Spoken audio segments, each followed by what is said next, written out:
Hi hello నమస్తే welcome back to my channel ఈ తరం కోడలు. ఈ వీడియోలో మనం బిర్యానీ ఎలా తయారు చేసుకోవాలో చూద్దాం.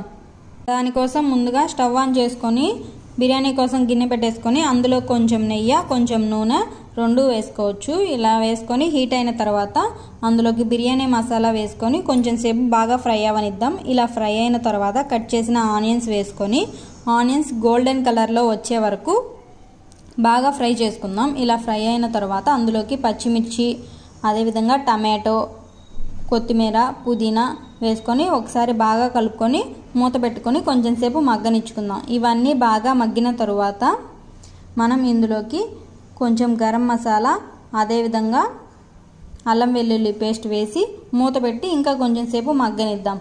అల్లం వెల్లుల్లి పేస్ట్లోని పచ్చివాసన పోయే వరకు మగ్గించుకున్న తర్వాత ఇందులో మనం వాటర్ వేసుకుందాం. వాటర్ ఎన్ని వేసుకోవాలి అంటే ఒక గ్లాస్ బియ్యానికి 2 గ్లాసుల కన్నా తక్కువగా వాటర్ వేసుకుంటే సరిపోతుంది. బియ్యం ఆల్రెడీ ముందే నానబెట్టుకొని ఉంచుకున్నాము.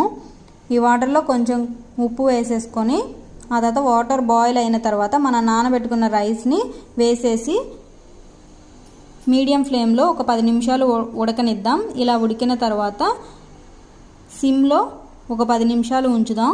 అంతే అండి, ఎంతో టేస్టీ అయిన బిర్యానీ రెడీ. చూస్తున్నారు కదా, చాలా చక్కగా వచ్చింది. చూస్తుంటేనే నోరు ఊరిపోతుంది కదా. ఇలాంటి బిర్యానీ మీకు కూడా కావాలంటే వెంటనే ఇంట్లో చేసేయండి. Please subscribe.